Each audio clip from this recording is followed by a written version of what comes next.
What's going on, guys? I am doing some carburetor work on the bike today. I already removed these velocity stacks. It's simply bolted on with these Allen keys. There's 3 of them around the ring, and you just want to loosen them up just like so and undo them. Super easy. Once that's out, I'm gonna remove these rubber connections between the carburetor and the motor itself. Just simple Phillips screws. One here, another one down there. 4 total. I just want to wiggle it.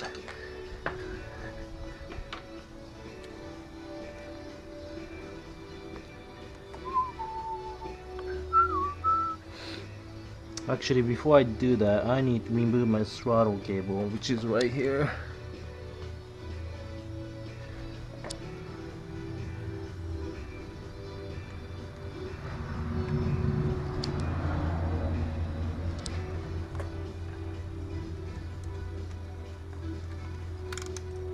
So undo that little guy, just like that. Set it aside, and now we should be able to remove the carbs.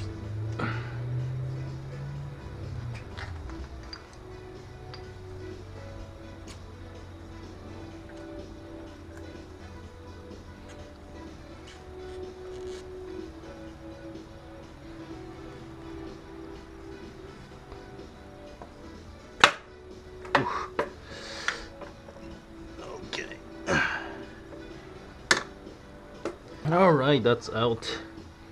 And I think there's fuel in here because it smells like gasoline. It's alright.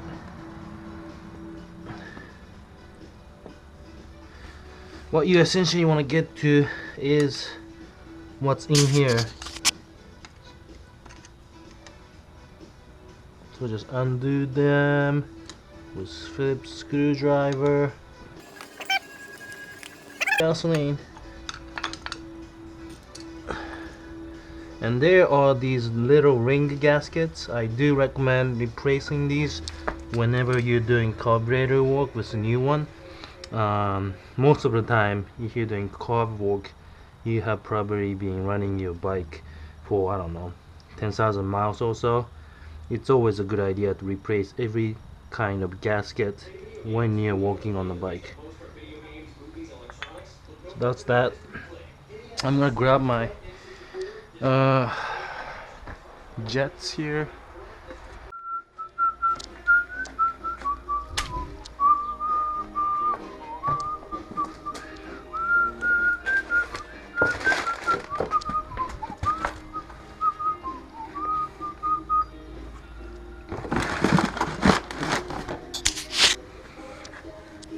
Alright, once that's out, you just want to remove a few components.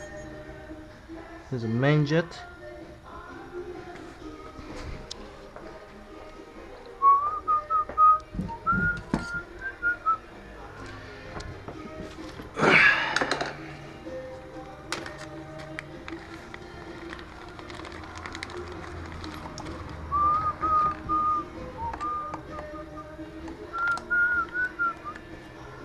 And the idle jet also comes out just like that. You just unscrew it.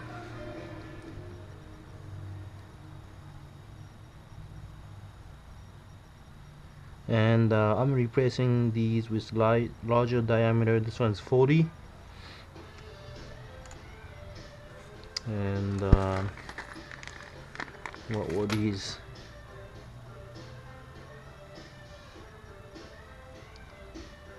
115, 115 is what's going in here instead. Every time you change airflow in your bike system, for example, if you change the intake to velocity stack, so if you change your exhaust pipe, you always want to rejet the car or rejet the carbs. It's basically like tuning for your turbocharged cars or any kind of vehicle that is. There's no ECU on the bike. and this is just how you calibrate the system mechanically.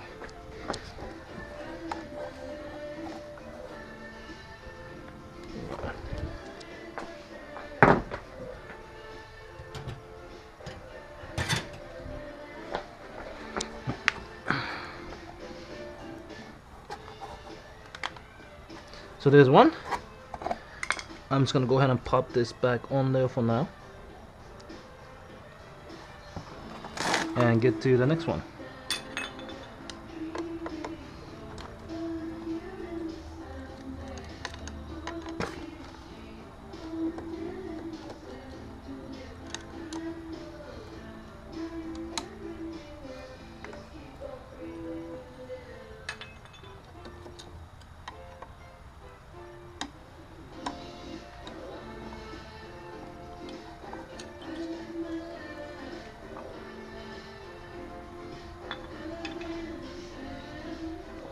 Same thing here. Oop.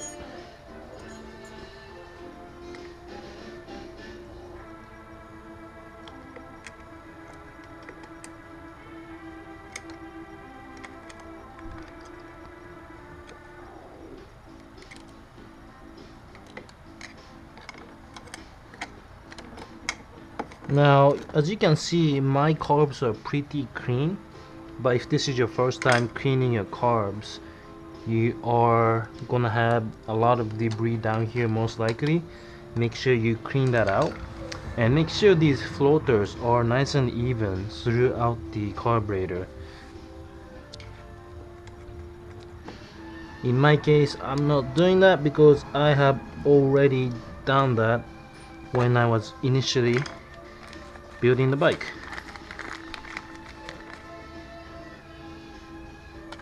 So when you have a rubber gasket that's a little off like this and it doesn't quite fit in, a little trick I use is tape. I wouldn't recommend using painter's tape, but just use whatever you have and make sure it doesn't rip inside the carburetor, and I'll show you what you can do here.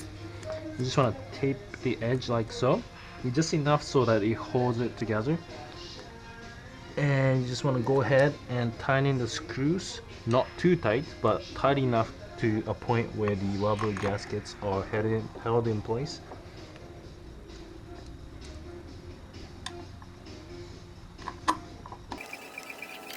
Just hand tight them.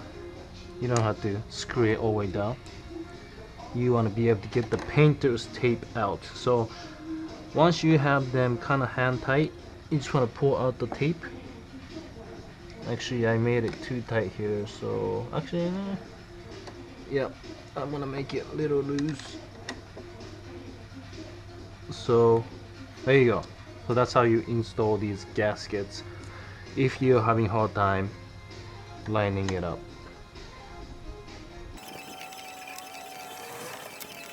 This one is probably the most pain out of all 4 that I'm doing today, because seems like this one has expanded and it does not quite fit in there anymore.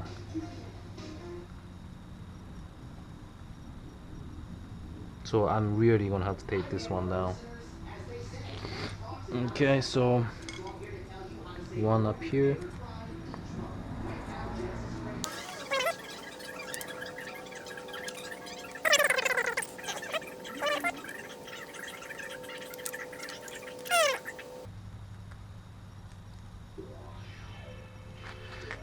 Same thing again, you just want to tighten them down to a point where the rubber gasket's completely sealed and pressurized.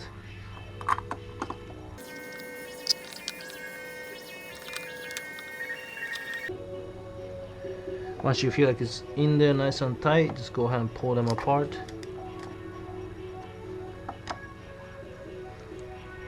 And I guess you can play with the pressure by adjusting the screws.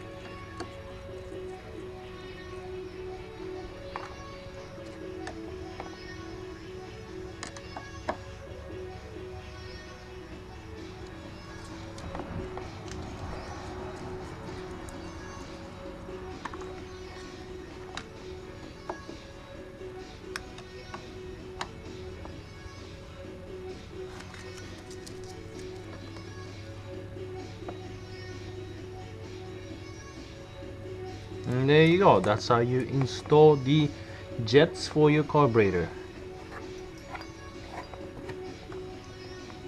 Once that's done, make sure everything's nice and tight and reinstall everything the same way you took it out.